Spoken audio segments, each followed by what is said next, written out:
ED কোথায় কোথায় আইন ভাঙছিল? না তারা র্যাটেল কেন বলছি না, এই ঘটনায় কোথায় আইন ভাঙছিল?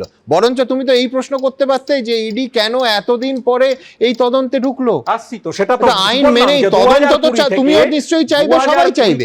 2020 থেকে এই 5 বছরে তাদের মনে পড়লো না, মনে পড়লো ঠিক যখন ভোট চালু হবে, ভোট আসছে, ভোট দোরগোড়ায় আছে।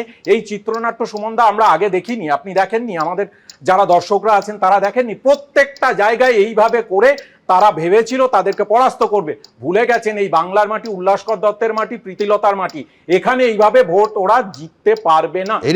আমি বলছি স্বাধীনতা সংগ্রামীদের 2026-এ টেনো না, সবার অপমান হবে।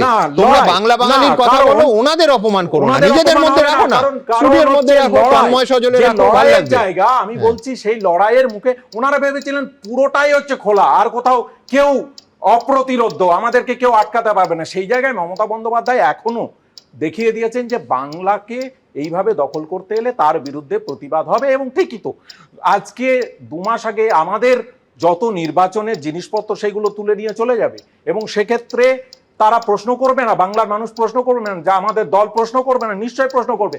6টার সময় রেড হয়েছে প্রতীক জৈনের বাড়িতে, লাউডন স্ট্রিটে 6টার সময় রেড হয়েছে, মুখ্যমন্ত্রী পৌঁছেছেন 11:45-এ। 5 ঘন্টা ধরে তারা যা যা নেওয়ার তো অলরেডি নিয়েই গেছেন। এখন কোর্টে মামলা করেছেন, আমরাও করেছি, দেখা যাক আদালত কি বলে। সিজার লিস্টে নীল একটা ডকুমেন্ট তারা নিতে পারেনি। ইডি আসলে তো কিছু করতে যায়নি, তারা গেছিল ভয় দেখাতে, তারা গেছিল রাজনৈতিক। খুব ভালো কথা বলেছো তুমি। আগে আমায় বলো এটা ইডির ব্যর্থতা না মুখ্যমন্ত্রীর সাফল্য? না, আমরা আটকে দিয়েছি, মুখ্যমন্ত্রী সাফল্য নিশ্চিতভাবে, কারণ আটকে দিতে পেরেছে। মানে তদন্ত আটকানো যায়, আইন মেনে করলেও তদন্ত আটকানো যায়।